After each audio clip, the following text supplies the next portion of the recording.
Do you remember that weird show about girls wearing clothing to get magical powers, fight evil and crime, and it was the greatest thing ever? Well, the guy who wrote that wrote a series about a space-masked hero who rides a motorcycle that stops evil teachers and students from trying to take over the world. With the power of friendship, robot McDonald's toys, and a Gatling gun on his foot. This show is amazing. Kamen Rider Fourze follows the adventures of Gintaro, a man with a single desire, to become friends with everyone in the world, no matter the cost. He also is given a belt that lets him transform into the mystical Kamen Rider, and is given these switches to put on his Hasbro toy belt to gain powers, called switches. Why? That's a great question. Each arc follows Gintaro and the Breakfast Club trying to find the monster that's bullying or manipulating the students or faculty. They Scooby-Doo gang investigate to find out what the monster is, who they are, beat them up, and then do this famous handshake to prove that they are now friends forever. Because people are born with constellations inside of them, and if that constellation happens to be a zodiac sign, then they are destined to be evil. And then the main villain gives them this device called a switch that turns them into evil monsters so they can gain all what they desire.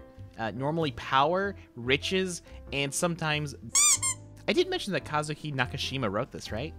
Okay, cool. Later on, they introduced the main reason why you watch the show. My hero, my god, my father. I love this man to death. He fights with a Beyblade, and he JoJo poses in the opening. He's the edgy boy that wants to help his friend who's ill. He also has this like really over-the-top suit, and he punches people with planets on his hand. Marry me, meteor. Gintaro's friendship knows no bounds, to the point that later into the show, he's killed outright. Like, literally killed. By the text in the show, he is dead. Out. Gone. And he's killed outright because the secondary riser kills him so he can save his best friend, aka his brother. He gets resurrected by the power of friendship and space match because, you know, Kazuki. It's okay, bro. I forgive you. Now let's go beat up some Zodiacs. Somehow, during this entire series where all the combat takes place at this one school and the backyard behind the school and this weird, like, place at a river, they don't go to many locations in this show. No one ever figures out who Fourze is. Even though all the fighting takes place at the school, near the school, within a few miles of town. Somehow his secret den is only known to a few. Gintaro never tries to hide himself. It's a surprise that no one knows at any point in this series. There's an episode, actually, about a white hero, superhero, saving the school, thinking that this is himself, Kamen Rider Fourze. But no, this is someone completely unrelated that is introduced for the series only to find out that they are a Zoidart themselves.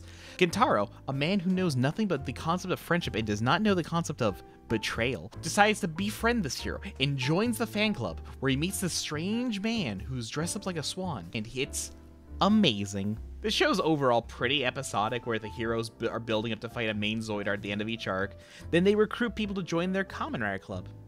Inside the storage closet, there's a locker, and that locker is a teleportation gateway that leads to their club room. And for most of the time, they just have this magical technology that no one knows about. You just open it and you're in, and no one finds it. And I love that fact. While their investigations are not the brightest, and they may not know how to see a red flag at all, it's great seeing them grow throughout the entire series. Every character grows and changes as they interact with Gintaro. He's Goku in that sense, where Gintaro inspires his classmates to become better than they are currently. This series was my introduction to Kamen Rider, and the Kamen Rider series loves to collab with itself so much to the point that Fourze has 4 movies, 2 of which are crossovers with other Kamen Riders, and one that's a crossover with Super Sentai. But speaking of crossovers, did you know that Fourze met Shin-chan in a collab episode where he gets a special switch that turns him into an anime character? So it is canon that you can become anime in the Kamen Rider universe. I don't care if this episode's canon or not. It is to me. Also, this just means that anime is its own reality in the Kamen Rider universe,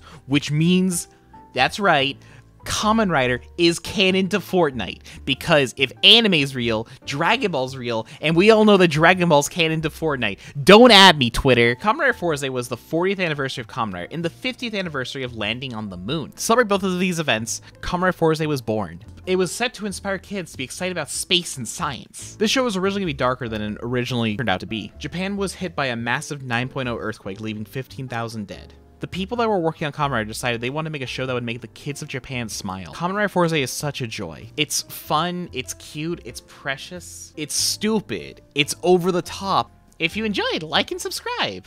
So, how do I end this?